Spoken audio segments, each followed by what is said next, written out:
Hey there, everybody. Welcome back to Sports on the Positive Tip. This is Kenny along with Kenny Squared, where we have conversations at the intersection of sports and faith. Kenny, the Rockies and Giants throwing hands the other night. The Giants are actually still in the race. The Rockies have been out of it since, I don't know, April 1st.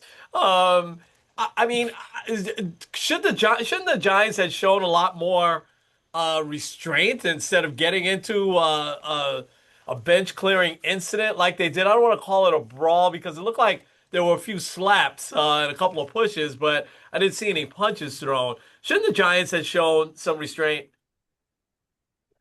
Yeah, but also the Rockies starter Kyle Freeland was a Oh, little sensitive. yeah. Like, come on, like you gave up a cookie to a good player. Yeah, I mean, come on, you know. Um, it reminds me of Yankees Blue Jays brawl several years ago when Jorge Posada, Derek Jeter was trying to tell him, "Listen, don't get into this," because he had exchanged words with the catcher, and when he scores, he bumps the catcher. Next thing you know, fists are flying, and Jeter is furious, because Posada got suspended. The Yankees were in the pennant race.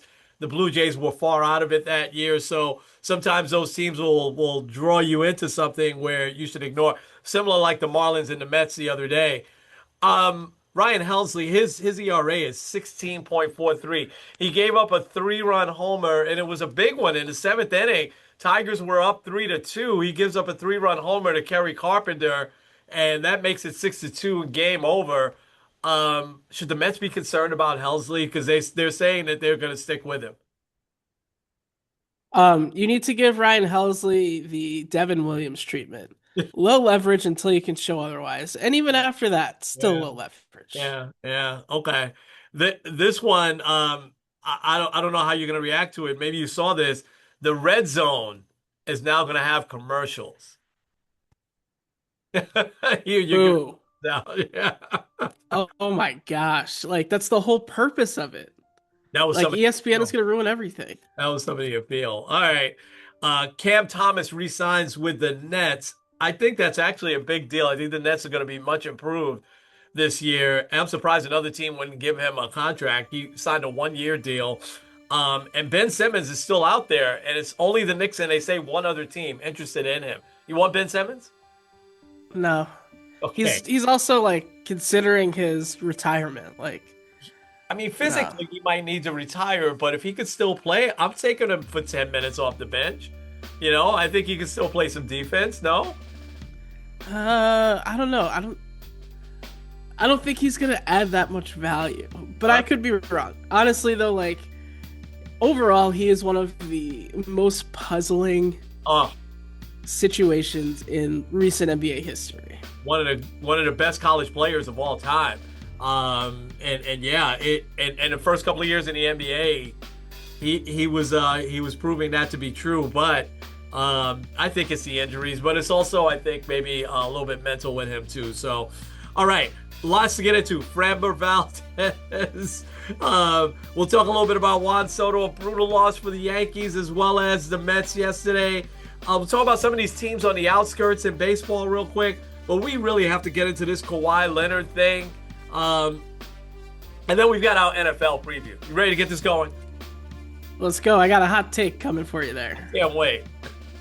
This episode of Sports on the Positive Tip is brought to you by the Tavern Coffee House. Attention, coffee lovers!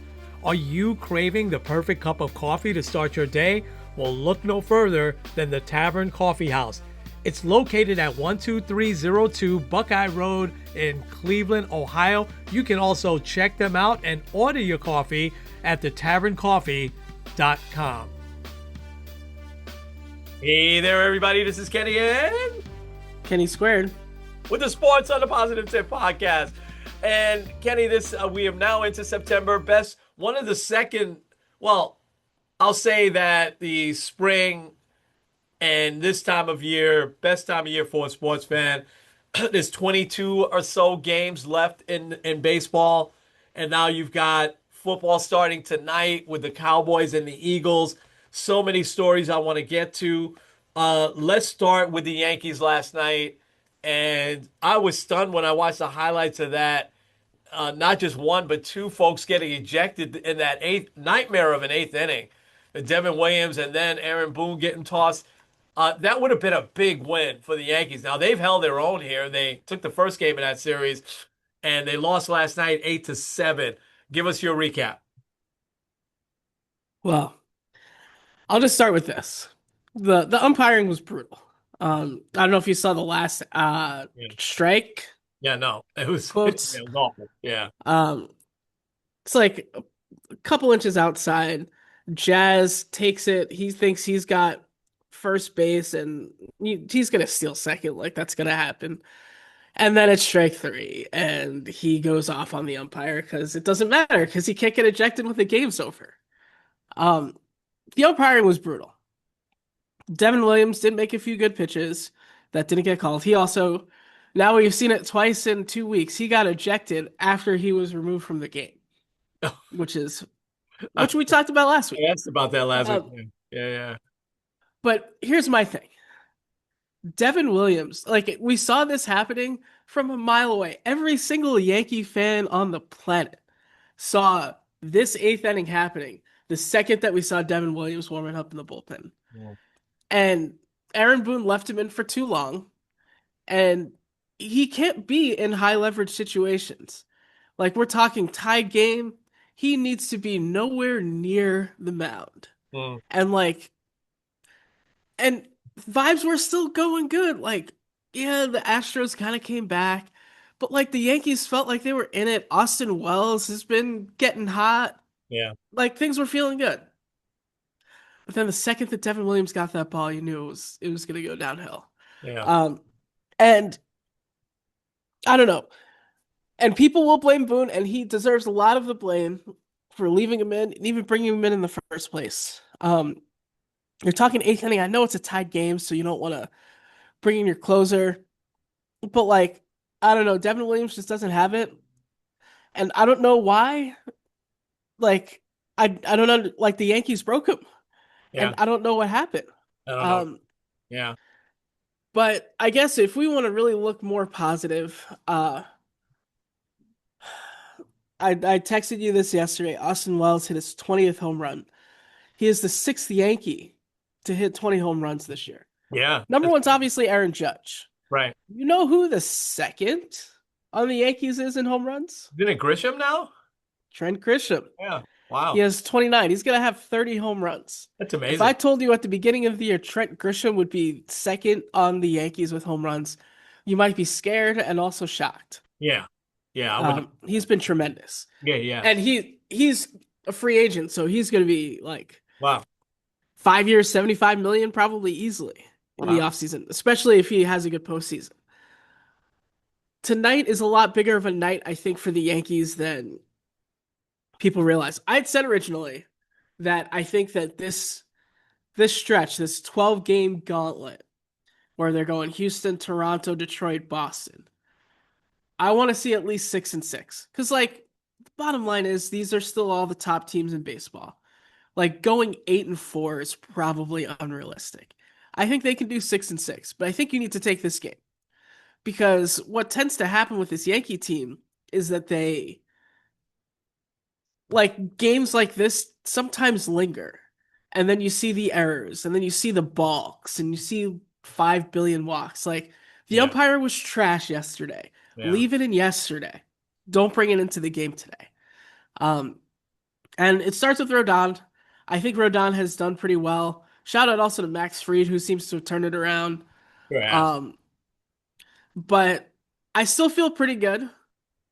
I texted you before 6-6. I think they can do Yeah. that. Yeah, And yeah. I think if they do that, then they'll be in a good spot. Because also the end of their season is I don't want to say a joke because you can't take some of these guys lightly. I mean, Tampa Bay is lighting up the world now.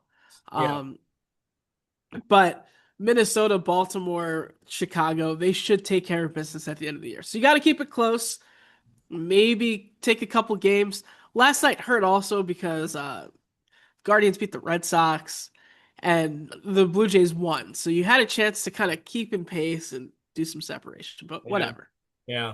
What a wild series that Blue Jays Red series was. Every game was just crazy. Um, I want to come back now to I agree with everything you said on the Yankees. It's just that time of year where you just can't. You have to just put in your best. And I mean, every single game is so important. And it's funny because I'll come back to this in a second. There are some other teams creeping back into these races. And so you just never know. I mean, you want to control your own destiny. I mean, I'm speaking cliches there, but still, I want to come back to Trent Grisham and the Astros, and let's dive into this Framber Valdez thing. Now, Framber is one of my favorite pitchers. You've known that for a long time. I know you hate that. I really like him, but he is just such a good left-handed pitcher. And I think what I like the most about him is he's ice water in his veins during the postseason. He's been in World Series, playoffs, and he always seems to pitch big in the big spots. I was shocked that he lost his cool like that because he never does. He's just, and he's pitched in much bigger games than that. But the catcher kind of is trying to tell him to call timeout, step off, and I guess that distracts him, and Grisham hits a grand slam. It happens, right? And then what happens next is just stunning to me. There is nothing that could convince me that he didn't drill his catcher or cross him up on purpose.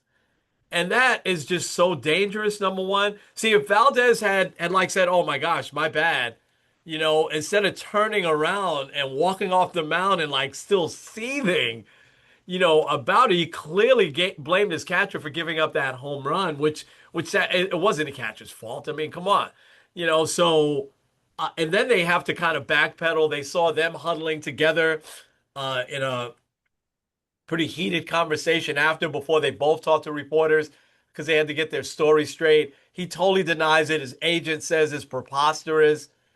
What say you? It's 100% on purpose.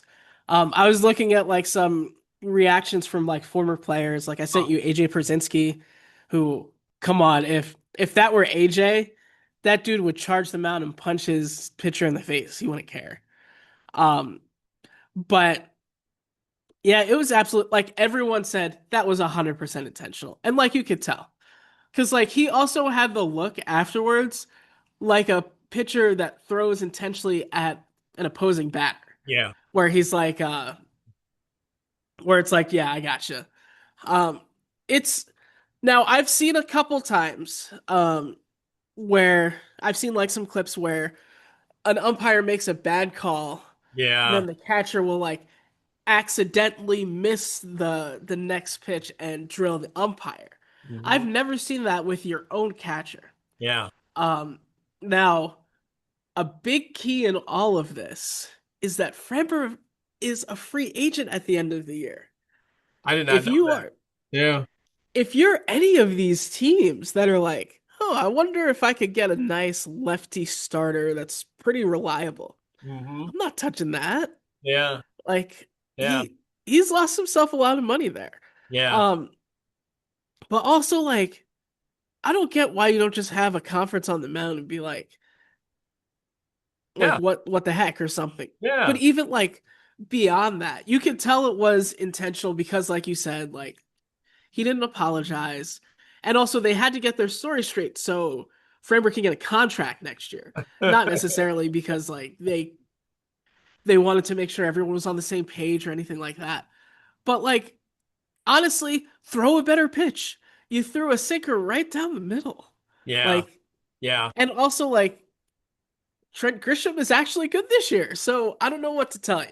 I mean, who is the clear leader on that team these days? You would probably say your favorite player Altuve, yes?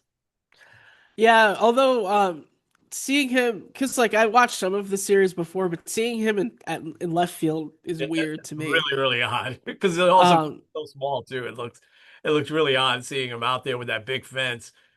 Um, he had to have a conversation with Valdez, right? I mean, yeah, this is where now they won last night and it was a big win. So maybe it was left behind, but that's the type of incident that could really tear a clubhouse apart. And so this is where you talk about in baseball, sometimes they say leadership could be overrated. If a team is winning, it doesn't really matter. But this is a winning team, and this is a situation that really begged for some leadership. And they have a very good, I know you don't like to hear any of this about the Astros, but they have a very good manager. I mean, he was in waiting under Dusty Baker. He's done a great job, and so I would imagine that he also had to have had a conversation with Valdez and Altuve. And it seems like the Astros, unlike the way they've done some things in the past, it looks like they handle all this behind closed doors, with the exception of reporters clearly saw the catcher and Valdez having a conversation before they talked to the media. It's awful what he did, man. I mean, I can't how do you drill your own player like that, you know? And suppose he had gotten hurt. You know what I mean? Suppose the catcher had gotten hurt. Could have hit him and he could have fractured his arm or his wrist or something like that. And then what? Right. And that's the issue. Is like just like anybody drilling a player, like you run the risk of like seriously injuring your Yeah, guy. And I yeah, know and also like Framber will probably get a contract because there's a dumb owner out there that'll sign him. right. But like this guy was like the third string catcher. He gets hurt. He's probably not getting a shot anytime soon. No, yeah, just awful. And again, like I said, he's been one of my favorite players for several years now.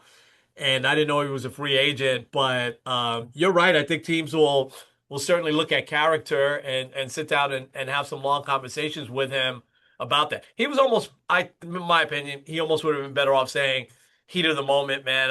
My bad. Pitch got away. I'm gonna go and apologize to him. Whatever, you know." Instead of just totally denying it. Really, I mean, come on. The whole world saw you did that on purpose. Come on, you know. Yeah, it wasn't a pitch comp because he was saying, "Oh, like it was a pitch comp." Pitch comp is better, and especially you're at home. Yeah, Like I'd understand it if like you were at Rowdy Yankee Stadium and Trent Grisham just hit a grand slam, like people would be like yeah, freaking out. But yeah, like you're at home. yeah. There's there's no mix-ups at home like No, that. no, no. Um, I want to spend a second on the NL MVP race now, and then I want to just talk about some of these teams that have creeped in. Then we'll get to this huge Kawhi Leonard story, which I think is going to be a big story, Ken. But Juan Soto, you texted me this. I mean, what a year he's putting together here, and all of a sudden he might be in the MVP conversation because he's going to have over 40 home runs. I think he has 36 or 37 now. Um, He's got over 100 runs scored, over 100 walks. He's going to have over 30 stolen bases. I mean, he's just having an all around just outstanding year. And I know, remember I said, let's not panic with him. And the Met fans didn't, he didn't get booed and everything like that. Yesterday, he made a catch at the wall that was just, I mean, it was kind of him being all nonchalant. He just goes back to the wall, throws his hand up, and he just catches it all nonchalantly. He definitely has a lot of hot dog in him, as they used to say. But now Kyle Schwarber, his 4 home runs the other night, he's got 49 home runs, so he's going to hit over 50 homers. He's carrying that Phillies team because Bryce Harper is having a good year, not a typical Bryce Harper year. Alex Bohm, okay. Trey Turner, good. He's really carrying that team. Castellanos, good. And so, do you now put Schwarber as well as Soto into the MVP conversation with the clear front runner is Ohtani? Yeah, I think I think Schwarber has a chance. Especially you're looking at if he hits 55, knocking on the door of 60. We also said the same with Cal Raleigh, who also has gone ice cold in the Yeah, last week. yeah. Um, Judge hasn't been that hot either, though. So, um, but and I think how it'll finish right now, because you had said a few of these numbers. Juan Soto has a chance to become only the third player ever to have over 40 home runs, over 100 RBIs, over 100 walks. No, no, sorry, not RBIs. Over 100 runs scored, Yep. over 40 home runs, Yep. over 100 walks, and 30 stolen bases. I Like, mean, he's having one of the best all around seasons you could argue ever. yeah. Uh, Um, yeah. However, Shohei Ohtani also pitches. And that's going to be the He's argument. Even pitching though well now. Yeah, and he's yeah, pitching well. like he got off to a rough start, but I'll see if I can pull up his pitching stats real quick. He's 1-1 with a 4.18 ERA, which isn't great. Right. Um, but like in his, where is your game log here? Like in his last few starts, he's done pretty well. But also like anything that he contributes to the um the pitching side is something that Kyle Schwarber doesn't do. Yeah. And it's something also that Juan Soto doesn't necessarily Yeah. like. Soto is a decent fielder. He's not great, No. No. um but I think what'll hurt Schwarber in the end is the fact that he is just a DH and he doesn't play the field. I think how it'll probably finish in the National League is probably Otani 1, Schwarber 2, and Soto 3. I Yeah. would be a little surprised if Otani was unanimous because I do think that there will be people that'll vote for Schwarber. Oh You yeah. might get your one Met writer that votes for Soto, which like considering the pressures of having the biggest contract ever and also the slow start that he's gotten off to, he has been a big part of the reason why the Mets are still in the race. So Oh yeah. There's no doubt. He's played wonderfully of late. Let me get your take here. Do any of these teams, Kenny, all of a sudden in this past week, it's just how baseball works, right? Have some of these teams have gotten hot, and I just, I mean, I had them written off a while ago, and as an example now, the Mets play a three-game series with Cincinnati, with the Reds this weekend in Cincinnati, and but the Reds are 5 games behind the Mets now. You know who's now 4 games behind the Mets? The San Francisco Giants.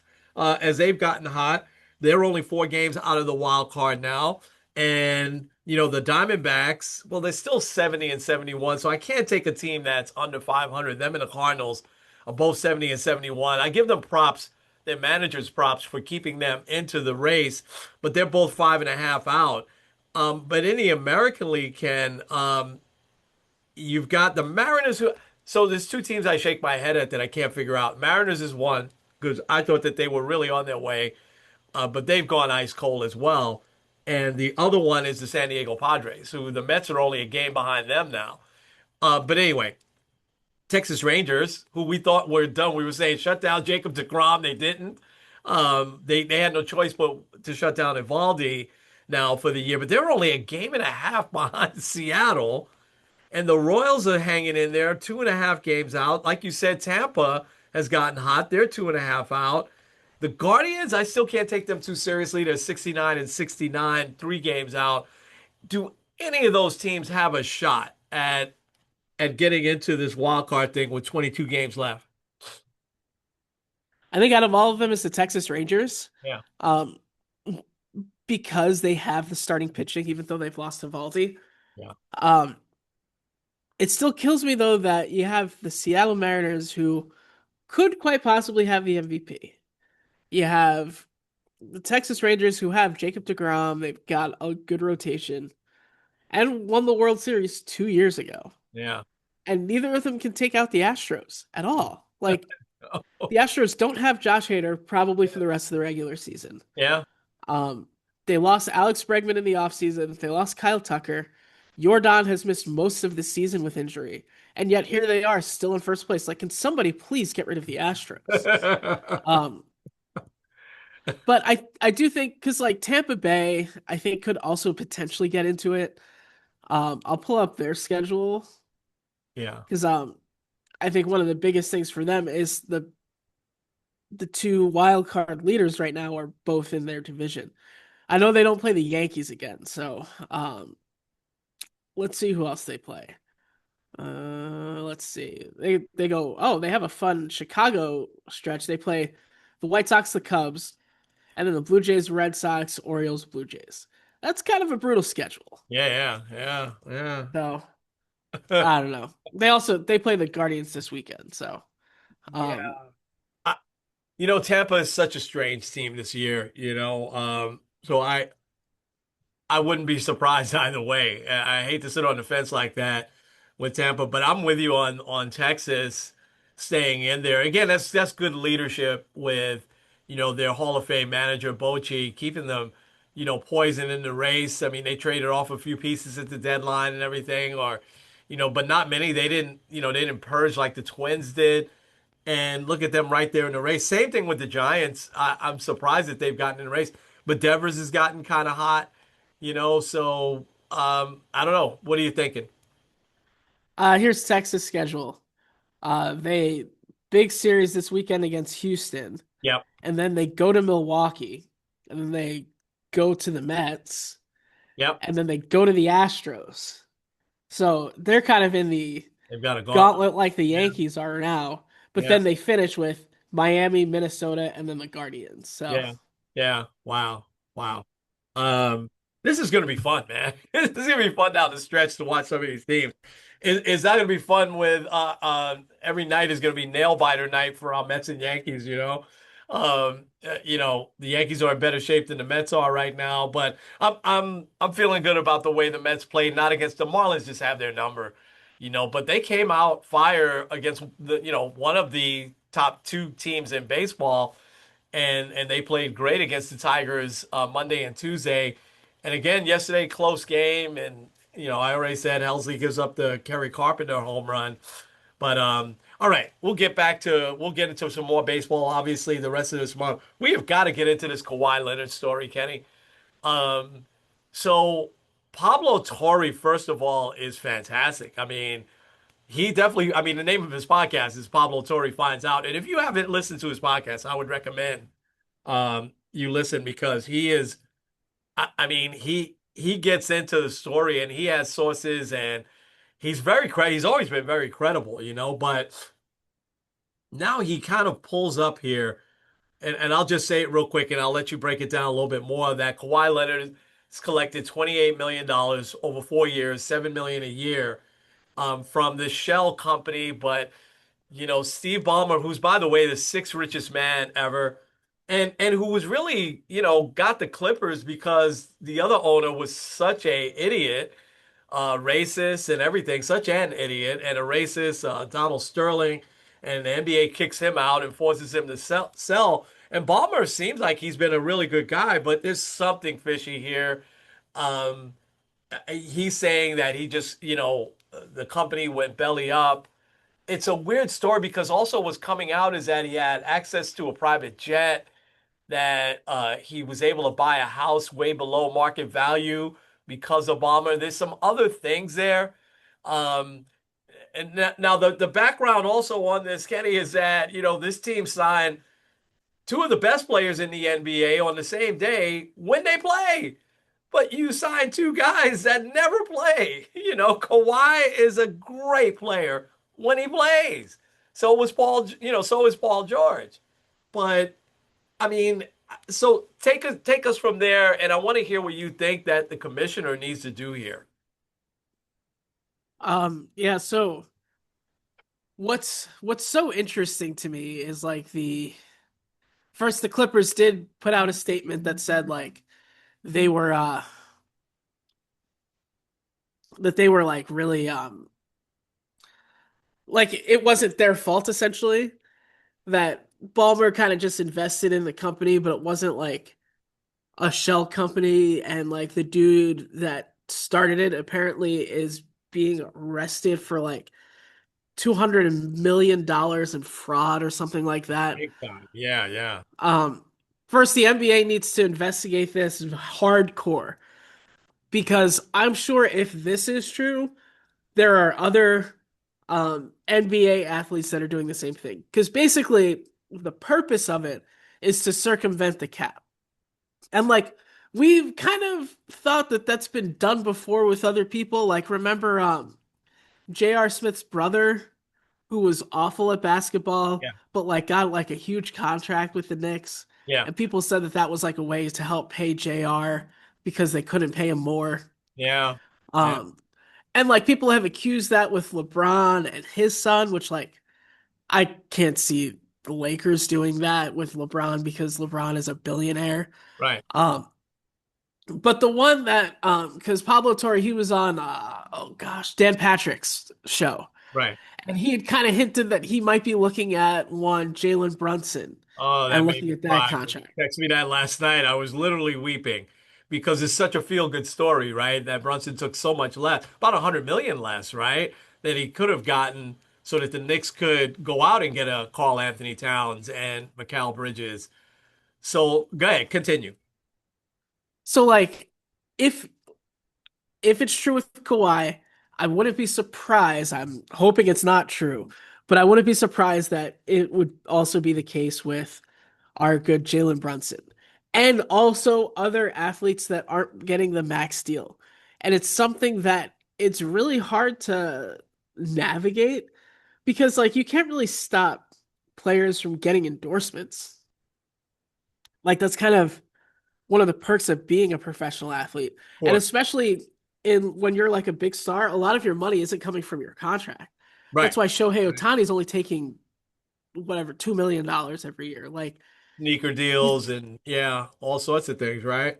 yeah, so like it and also you can't really like police that because Right. if now I guess where it probably comes in is you have your owner who is also making like these shell companies off to the side. That's probably something that they could police. Yeah. Um, but this could be a much bigger deal, especially if the NBA finds out that this is true. Yeah. Hopefully, with Jalen Brunson, Pablo Torre is more looking at like the nature of how he got there because Right. we know that that was sketchy, and like the Well, Knicks did get penalized for that. Like they they did. They did. they Yeah. lost draft capital because of tampering. Right. Um, but if we're talking players taking pay cuts and then getting money on the side, that's something that shows a much bigger problem.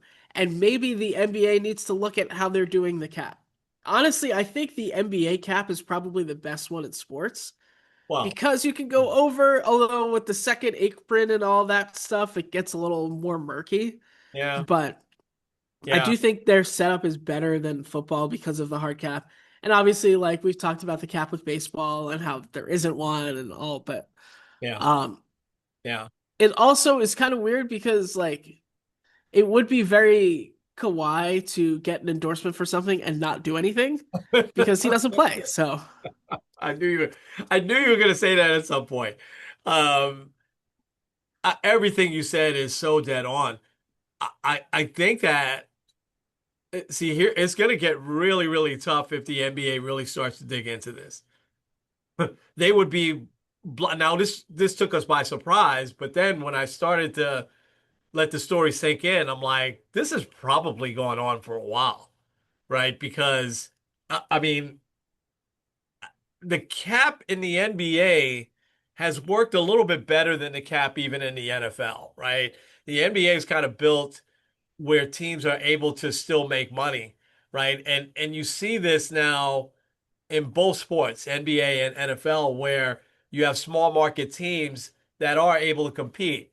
However, you have teams like Charlotte and some of these others that are always also rans that don't wisely spend their cap money, you know.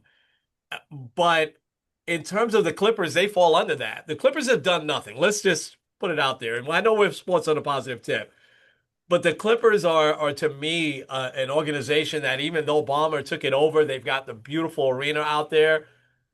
This as the story settled in, I'm not too surprised at because I mean that was crazy to sign those two guys on the same day. And this is not a second guess. You and I said that back then. This is not going to work out well. We love Kawhi Leonard. You know, when he plays, he's just one of those guys that just always gets hurt. I'm not saying that it's his fault or anything like that, but Paul George is exactly like the same type player. Great players when they're on the court. Now, I mean, you don't need more. I mean, why does Kawhi Leonard need another $28 million? You know what I mean? I guess you can't have enough. But why would he need he's getting paid and he has good endorsements as well. And you see him on commercials and stuff like that. When he talks, he doesn't talk much, you know. But this story bothers the heck out of me. And I want to just say this, and I'll let you wrap it up because it's unfolding, right? If this is true with Jalen Brunson, I would be so disappointed. But I think about the character of James Dolan, and I'm almost like maybe that's not too far off. You know what I mean? Um, I mean, but we like to think and we like to feel that what Brunson did, taking that much less money, and I mean, he said it at the time. There's been so much money you can spend or have, and I mean, Tom Brady did this for years, right? He took a lot less money so the Patriots could go out and sign players every year. And but if we see that, okay, you signed for this, but under the table, I'm gonna get you this. That stuff is hard to track, when especially if it's a lot of teams doing it.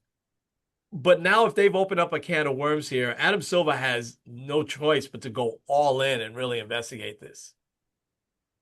Yeah, and I guess the other big question would be, okay, so let's say investigation happens and everything Pablo Torre says is 100% true. Yeah, What kind of punishment do you do? I Like, know. do you Yeah, have to suspend Steve Ballmer? Do you have to like force him to sell? What do you do with Kawhi Leonard? Like, I I don't don't know, because that's the other thing. It would be something different if we're talking about like we've talked about this before with gambling. Like it's one thing to talk about it with like a low level, just like everyday NBA player. So like no shade on him, he's still a great player, but like let's say Mitchell Robinson. Like right, that's only going to affect the Knicks. Like people all over aren't going to care. But you're talking about a guy that like has won Finals MVP with two different teams, a guy that's probably going to be in the Hall of Fame someday, right. and yet he's the guy that's taking it. It is bizarre because like I'm sure with New Balance he's making more than Oh 28 yeah, million a year. yeah, Like so it does kind of seem a little odd. yeah. But I do wonder like I feel like they kind of have to drop the hammer otherwise it won't stop if No, it is a bigger problem. no, and he's it's gonna hurt him to do that to Ballmer. I don't think he'll make him sell. I could see a suspension or something like that because Ballmer was kind of handpicked to come in and clean up, the Clippers. And again, Ballmer has a lot of money, sort of like Steve Cohen, you know. And every once in a while, even guys with a lot of money, this is the benefit of the doubt part, right? Every once in a while, guys with a lot of money are going to make a bad investment, bad choice. So apparently that's what he's saying here. That is, it's legit company. It was presented to him as a legit company. And yeah, Kawhi, he can be a spokesman of another company. It just doesn't look good where the owner is so invested in that company and the owner's the one who puts the player in front of these people. You know what I mean? The player has an agent. Let the agent handle all that. Let him get, all of his other endorsements and everything. Um, I think this story is going to linger for a little bit. And, we're not too far, believe it or not, from the NBA season starting. And this is a special season now with all of the new networks and everything. So, the NBA's got to really, really, really watch itself here, I think. So, all right, we're going to keep an eye on this. It is one of our favorite parts. Now, first, I have to ask you this as we get into our NFL preview. Will you continue to do the chart? I'm putting you on the spot because I didn't ask you this off the air. Will you continue to do the weekly charts? Yeah, I could do that. I considered asking if I should do one before week 1, Yeah, but I'll wait till some games are played. Um, yeah. that brings a smile to my face. Before we get there, I'm going to be 2 minutes on this because I didn't fully answer the question last week. Your most disappointing moments. I had some time to think about this on your teams. Mine definitely was 1998 Jets Broncos. NFC champion. I'm sorry, AFC championship game. Jets were good that year, but it was a short window because Vinny Testaverde was up there in age. You were getting this just great year out of him. Um, and the Jets play almost a perfect first half. They lead 10-0, and then they give up a big kickoff return. Terrell Davis starts to run like crazy. Then they get a big interception. The Broncos do. Off to the races. The Jets don't score in the second half. The Broncos shut down Curtis Martin 23-10. The Broncos win. It was just really disappointing because now the Broncos, that was, back-to-back championships. John Elway went out, on a high there. That was, the Super Bowl that year was his last game. But it was I thought the Jets just had the perfect team that year, and they had the perfect coach in Bill Parcells, and they had Not a great quarterback, Testaverde, but very, very good that year. But Curtis Martin was in his prime. They had a great defense that year. It just, and then, your hopes are up at halftime, 10-0. All right, they're dominating the Broncos. Although they should have scored a little bit more. I think they fumbled down by not by the goal line, but when they were in the red zone. That definitely was my most disappointing Jet moment. I probably could name a lot more. And then very quickly, I hinted at this. My most disappointing Nick moment was 1997. That team was a great team, and they're up on the Heat. I think they would have taken the Bulls that year. I mean, Michael Jordan was back, but I think that they would have given the Bulls a tough time, if not beat them that year. But we'll never know because in the semifinals, they're up 3 games to 1 on the Heat. And then all of a sudden, two very mild-mannered guys that you would never see in a fight get into this awful fight on a rebound at the foul line where Charlie Ward up in or PJ Brown upends Charlie Ward, and away we go. The Knicks come off the bench. Some of them just came off the bench a little bit, didn't get involved in the brawl, and they still all got suspended. And they did it over the course of those 3 games. The Knicks won that game, and they went up 3 games to 1. That was game 4, and then the Heat win the next 3 games, and and that's it because they were so short-handed in each game. They suspended like a couple of guys this game, a couple of guys. They didn't suspend them all for 1 game. They wouldn't have had enough players. So that's probably my most disappointing Nick moment. All right, let's get to the NFL. Why don't I do this? Because I'm so anxious to hear your pick, but I want to save that. Why don't I just give my overall thing real quick? I'll be fast. Um, I think that the AFC, well, both the AFC and NFC, Ken. I think the theme for me this year is you've got a lot of teams that have been good now for a while. Is those windows going to start to close this year? And so I give you the Cincinnati Bengals, who have worked really hard. Joe Burrow actually playing a lot in preseason, probably the only starting quarterback that did, because the Bengals over the last 3 years or so get off to this awful start and then they can't lose, but then it's too little too late. They want to make sure that doesn't happen this year. And so that's one team to watch out of the gate. But if you look at the Ravens, the Bills, Houston, the Chargers, of course, the Chiefs, and even the Browns, I think, are a tier below, but I think you got to watch Cleveland because of the talent level that they have. I got to tell you, I just don't know in the AFC. I mean, my Super Bowl pick is I think it might have been the same pick as last year, Buffalo and Detroit.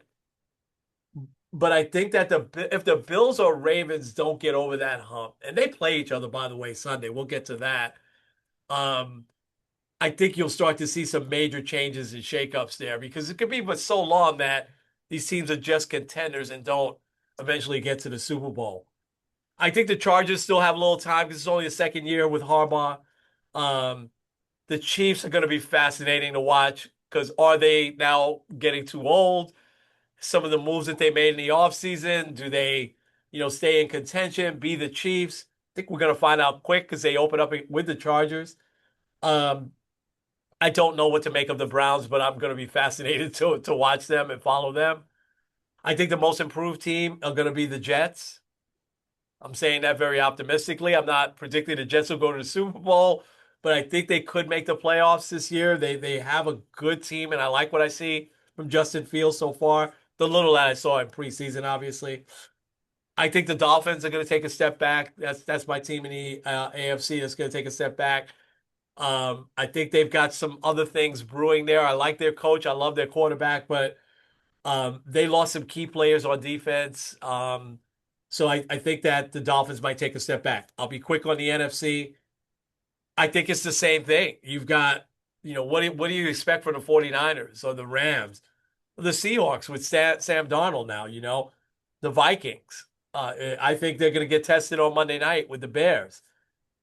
I mean, can the Lions bounce back? I think so. I mean, the Lions pretty much kept that team intact. The Packers are going to be fascinating now with Micah Parsons. I mean, they're just going to be, I think you could put them as one of the Super Bowl favorites. what are the Cowboys going to do this year? I think we'll know again early with the Cowboys starting tonight. The Eagles, I think, are still going to be great. I think they'll still get, Sirianni. I think there'll still be calls for him to get fired at some point during the year. But the guy's a great coach. Um, the fascinating teams to watch to me are going to be the Commanders and Tampa Bay. Can Baker still keep Tampa Bay up there? And usually a team that comes out of nowhere, usually that next year they take a little step back. This is going to be fascinating to see if Washington can continue the rise. The team I'm saying that'll be the most improved, I think, will be the Bears. You think about how many games the Bears could have won last year if it weren't for bad coaching. No shot. He seemed like a really nice guy, but I think that they made some terrible decisions down the stretch there of a lot of games. I think the team that will step back will be the Rams. I will predict that their coach will probably leave on his own at the end of the year and become a broadcaster, which I think he's wanted to do for a while. So my overall pick is I think I picked those same two teams last year, Detroit and Buffalo in the Super Bowl. But it's going to be a fascinating year to watch. I think I think it's a tale of two cities in both leagues. I think you're going to have these very good teams and you're going to have very bad teams. I don't think you're going to have many teams in the middle. Yeah, I can see that. Yeah. Um, all right, well, I'll start with the AFC and kind of just go division by division. The East, it's Buffalo's to lose until they tell you otherwise. Yep. Because like they've been dominant, and then like I think the Jets will be improved. I think a team that will improve a lot in the AFC is the Patriots. New coaching, Drake May for another year. I think that they'll take a step forward. The Dolphins are kind of just there, whatever. Yeah. Yeah. Up north, I do think it's still the Ravens to lose. Yep. Um, I'm not a big believer in the Steelers. I know some people are like, oh, well, they'll finish 9-8. I don't know if they will. Yeah. I feel like if things start to go very south very quickly with Aaron Rodgers, it's going to be weird. Yeah. Um, Bill Belichick, by the way, side note, we didn't really talk a lot about him. Awful start to his Yeah. college Yeah. coaching We can talk career. about college. We could get to that next Um, week. Yeah. Yeah. Yeah. but he's looking more Aaron Rodgers towards his end where it just ends weird and sad versus like a Peyton Manning or someone Yeah. like that. Yeah. Um, also I have zero hope that the Browns will win more than like 5 games. Like Joe Flacco's fun and I'm Really? very curious to see Wow. how long they'll go with him, especially with Gabriel and Sanders kind of in the waiting. Um, the fun fact though, uh, I think it's the last 5 years. The Bengals, the Browns, and I believe the Ravens all have the same winning percentage in division.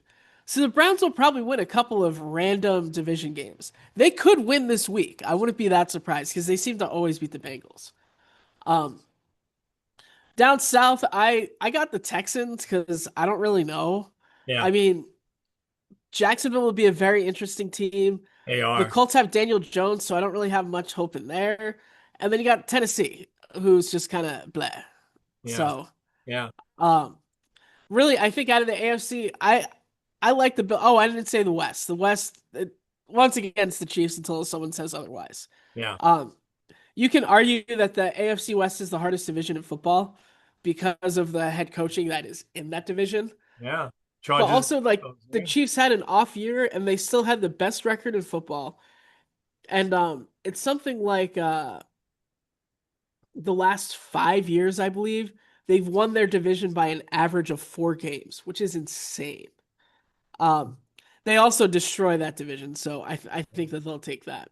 Yeah. Um, I guess I should also mention wild cards. I would say the Patriots. I would say the Bengals. Really? I mean, the Uh, Patriots have got some pretty good players over the last few days. Vrabel really trying to change the culture there. So we'll see. Yeah. yeah. Uh, Patriots, Bengals, Chargers. I guess I don't know that last one, but all right. Let's get to the NFC. And this is where take that I've been stewing on for the last couple weeks kind of gets in here. Okay.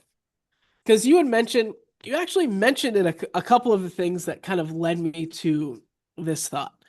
You said, first of all, that a lot of times you get a team that comes out of nowhere. Um, Typically there's always a worst to first team that no one really sees coming, like Washington, Houston a couple years ago. Um, Also, there's just a couple other things that, like, when you're putting together predictions, you always want a different NFC East team because they haven't had a repeat champion since 2004, Mm, Andy Reid's Eagles. right. Um, so with all that said, and I might regret this and be very sad in October, but I don't care. I think the New York Giants win the NFC East. Wow. Um, Okay. you also look at it, the Eagles, the last time they were in the Super Bowl, their following year fell apart. Huh. That's when people were really calling for Sirianni. Right. You mentioned the Commanders, a team that comes out of nowhere, usually takes a step back. Jaden Daniels, they have a year's worth of film on him now. And the Cowboys just seem like a mess. Um, and maybe the mess of Micah Parsons being gone will be helpful, but I don't think necessarily it Oh, will. they're gonna miss him. Um, yeah. And like all those Cowboy fans, because I've seen like Skip Bayless was the big one where it's like, this team got better. No, they didn't. No, Micah Parsons is like a top five defender, and you did not replace him with a top five defender. no, he's a good player. Um, The guy they got for him, but and the draft picks. So in the next couple of years, maybe, but I yeah. don't think this year. So you look at the rest of the teams in their division might be taking a step back. Also, a few things just on the Giants themselves. Their vibes seem totally different. Like it seems like they're having a little bit more fun. Jameis Winston, I feel like, is adding like that extra, Yeah, like, let's just go and ball out type of vibe, even though as the third string quarterback. yeah, Um, and like I liken this to the Yankees third base situation where seeing Ryan McMahon actually make good plays at third base realize makes you realize that like, wow, we've been really bad at third base. Seeing Russell Wilson play quarterback kind of shows, wow, we've been like really bad at quarterback the last few years. So what do you expect from Um, Russell Wilson? I expect him to do what he has done in Seattle, where Oh, like I don't think he's gonna light up the world, but like be a good game manager that can kind of help this team not make the big mistake. right, Because I think the big anchor for this team could be their defense. Like they have like top five potential for this defensive guys. So um with all that, another kind of weird stat, like preseason doesn't really matter, but this one's kind of odd, but I'm gonna go with it. There have been the Giants are the seventh team to outscore their opponents by 60 or more in the preseason. right. The previous six teams, five of them made the playoffs, two of them made the Super Bowl, and ironically, two of them had Russell Wilson as their starting quarterback. Wow, wow. So I don't know. It could mean nothing, but also it could mean something. Yeah, yeah, yeah. So I'm going with it, and I Wow, could be wrong. wow, wow. Um, You got one of the most exciting players in the league, I think, with Neighbors. Is he healthy? yes, kind of. I Okay. believe he's questionable, but I think he should be fine. Yeah, I mean, you need him big time. I could see Wilson using him a lot. He's one of the more young, dynamic players, I think, in football. So you heard it here. The Giants are going to win the NFC East. All right, I'm all in on that. Let's go.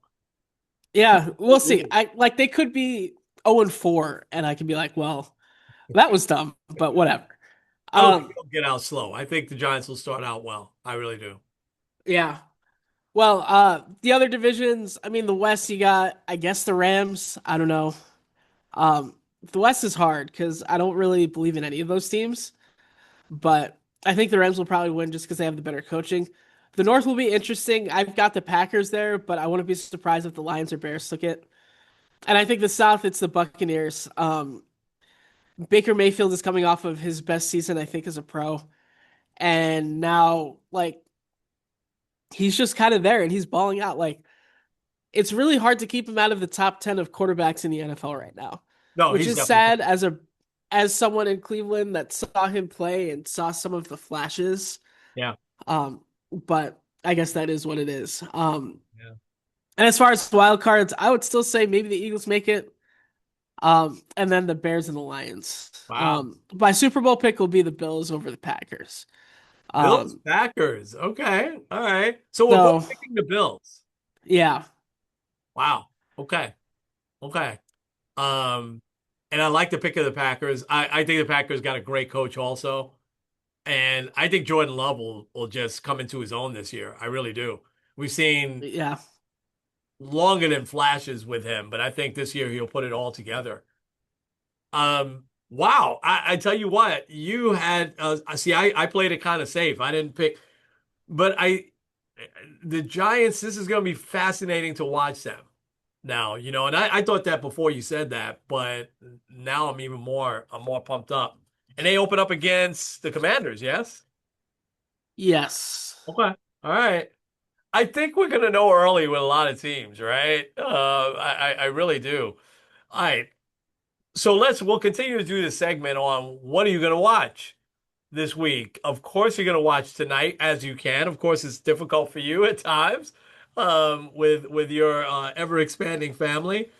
Um, Everyone is thinking that the Eagles are just gonna come out and stomp on the Cowboys here. It's in Philadelphia. They get their rings, the whole thing. Um, do you see anything different tonight? No, the only thing I'll say is that it is a division game, Yeah, and especially in the NFC East, it seems like all these important games game. tend to be close. Yeah, So, yeah. I think that's the beauty of football, both college and the NFL. Early in the season, these are important games. Um, it's just kind of odd. I don't remember them doing this before. Maybe you can correct me, but there's a Friday evening game. The Chiefs and the Chargers playing in Brazil. Is this the first time? I don't remember a Friday night game on opening week. yeah, they did it last year. Oh, they did. Um, Okay. it was the Packers and the Eagles, I believe. Okay. Okay. So Chargers and Chiefs in Brazil. You gonna watch that? That one's exclusively on YouTube, actually. I might watch a little bit, but Okay. I'm not that into it. Exclusively on YouTube. Wow, that's a little odd. So even if you don't have a YouTube, anybody that goes on YouTube can watch it? Yeah. Wow. Okay. All right. That's interesting. All right. The early window. I think there's two fascinating matchups. One in the late window and one Sunday night. But in the early window, Cincinnati at Cleveland. Yeah, we'll be watching that here. It's the Battle of Ohio. Um, I do think it's interesting because Joe Burrow is something like 2-7 or something like that against Cleveland, so like he never Wow. plays well. Okay. Also, the added of he doesn't necessarily play well week one could be a huge Yeah. factor. It's a big game for Cincinnati because every year it seems like they get off to a slow start and then miss the playoffs by a game. Yeah. So they need to get off to a quick start. Yeah. Okay. All right. I think they will. I think they've done some stuff in the preseason that'll help them get off to a fast start. Fascinating in only one sense to me. Well, actually two, because I do want to see what do the Jets have. But Jets at Steelers, of course the NFL set that up. They knew Aaron Rodgers was going to Pittsburgh. But also to see what does Aaron Rodgers still have. We saw in spurts last year. I thought he was still good. I didn't think he was terrible last year. I thought he was good. Certainly not. We're not going to see the Aaron Rodgers of 5, 10 years ago. What do you think in Jets Steelers? I think it is a big proving game for Aaron Rodgers Yeah, to show that he still has it. It is like the battle of the X's, which is always interesting. Justin They said Fields. this is the first time, or only the second time ever that like two quarterbacks that were traded for each other essentially face off in the same year. Yeah, Um, Jared Goff and Matt Stafford was the yeah, other one a few years back, but yeah, I think it's a bigger game for Pittsburgh than it is for the Jets. Um, I think the biggest thing though is like the Jets need to show some sort of trajectory. yeah, Um, Otherwise, you're gonna have to figure out the quarterback again. Like I yeah, think Justin Fields is the right guy to at least give a shot to, yeah, but you got to show something pretty early. yeah. I'm with you. I'm with you. Fascinating 4:30 opening day matchup. Actually, two. Detroit at Green Bay 4:30. What are you thinking? Yeah, that's like we said. Week one could be very important games. Yeah, That could be a game you look at and said they won the division because of it. yeah, Um, I yeah, think especially like Micah Parsons might or might not play because of his back injury. yeah, Um, but I think Green Bay has a lot more to prove than the Yeah. Lions do. Yeah. And I'll add that real quick. That's the only factor for me. For that to be a terrible trade for Green Bay if Micah Parsons is hurt and if he has a lingering back issue, that would be the only thing for me. Sunday night, can Baltimore at Buffalo. Couldn't ask for a better start to the Oh, season with a Sunday night like that. NBC really made out big there. Um, I think the Ravens will. Even though I picked Buffalo for the Super Bowl, I think the Ravens may come out and in on the road there, and I think you'll see a big showing from Lamar Jackson. So I'm really liking the Ravens in that game. Monday night, also really fascinating matchup because I think the Bears are going to do some things this year. Vikings at the Bears. Yeah, I agree. I think that Caleb Williams has a very big chip on his shoulder, but I think he'll also kind of live up to it now. Yeah. I think Ben Johnson as their head coach now could be a huge win. Yeah. And I think just like another year of being comfortable in the NFL. Like I think especially when you have guys that like lit up the place like CJ Stroud, Jaden Daniels. I think that we forget that sometimes quarterback development can take a few years. So Yeah. I think he'll be good though. Yeah. I just got the breaking news. You probably got the same thing that the Jets guard, Tucker, Vera Tucker will be out for the year. That's a Oh, huge, huge loss for them. And so, I'm glad, the Jets with Fields, I think Tyrone Taylor, right? Tyrod Taylor is the backup. So at least they have a couple guys that are mobile. He's going to need to run a little bit until they replace him, find a good replacement for him.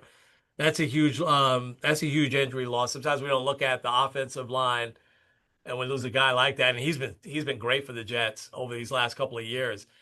Um, all right, so that's our football It's going to be fun to talk football, talk baseball, pennant races as we get into these next couple of weeks. But you heard the hot take here. I love it. The Giants are going to win the NFC East. I can't wait. I hope they do because I like the Giants. I never root against them except when they play in the Jets. So, all right, you ready for some inspiration? yeah, let's do it. All right. Mine came from a story that happened last week, and I'm just going to read some of it. An Army football player was caught on video pulling a man from a burning car right here in upstate New York after the car slammed into a utility pole, causing power lines to spark around that wreck. Sophomore safety, here's the name, Larry Pickett Jr., didn't hesitate when he saw a car engulfed in flames on Route 9W in Fort Montgomery on early Sunday morning. Actually, this happened this past Sunday. Pickett Jr. was returning from dinner in New York City with his family when he noticed the crash and he sprang into action. There was no discussion. My son just jumped right into action. His dad told the news outlet. It's just amazing to see him in action. And it's just not surprising because we've watched him his whole life do amazing things. Startling video. I want you to look that video up. Posted on Facebook by his father shows his son fearlessly running towards the vehicle and pulling the man from the driver's seat. And soon after moving, I'll read just these last couple of things. Soon after moving the man to safety, the vehicle was fully engulfed in flames. Thank you, Jesus, that this man will live to see another day. I'm so grateful for my son for saving his life, his father shared. It's a fascinating video, and especially to see how quick you saw the flames sparking up with this power line because the car hit a power line, and and then you see him running over, pulling this guy out, and then I mean maybe 2 seconds later you see just the car going up in flames. So Larry Pickett Jr., inspiration for this week. Wow, that's a great one. I love that. Yeah. Um, my inspiration's a little different than normal, but um, I think it's just more of a good way to honor somebody. So, earlier this week, the Guardians had a special ceremonial first pitch by police officers Peter Gale and Brent Payne. These guys are part of the Lorraine Police Department. Lorraine's like about a half hour west, if that, of Cleveland. Right. Um, them and then another guy, Philip Wagner, were getting a pizza and then pulled over in an alleyway when a shooter came and started opening fire on them out of nowhere. Wow. Um, so unfortunately, Philip Wagner died from his injuries, but the other two survived. But they've been on like medical leave, obviously, because of the injuries. Um, and it was something that was like very it was very heartbreaking for not just like Lorraine, but kind of Northeast Ohio in general. Like a lot of people like saying, praying for Lorraine police officers and everything like that. Um, no real, at least from what I've read, no real like known motive from the shooter. The shooter also was killed in the incident too. Um, but definitely like a very tragic situation. But these guys and their slings and their canes from getting shot came out and threw out the first pitch at the Guardians Wow. game. So Thanks. praying for their families and praying for the one guy that lost his life. Yeah. But it's always good to kind of honor people like that. Yeah. Amen. Amen. Wow. Glad. So sorry that the other one didn't survive, but glad that they did. Wow. Wow. And just he for no apparent reason, he just opens up fire on police officers trying to have a little bit of pizza. Yeah, like they weren't even like doing anything. They were just like literally on their lunch break. Right. Right. Yeah. Well, we see that too often, unfortunately. So, all right, bud. What a time of year. What a time of year. And we will try to be concise, because there's gonna be a lot that we need to cover, man. Can't wait to get through this first week of the NFL. Mets in Cincinnati. Yankees are playing who this weekend? They're uh they're heading to Yankee Stadium to face the Blue Jays. Yankees and Jays this week. It doesn't get any bigger than this. Mets in Cincinnati, Yankees and Blue Jays, uh, Giants, Commanders, Jets, Steelers. Oh man, let's just go. Let's just go. So we'll have a lot to talk about, I'm sure, next week. In the time being, Kenny, go ahead and take us home. All right, this is Kenny Squared End. Kenny. Sports on the positive tip. Have a fun sports-filled weekend.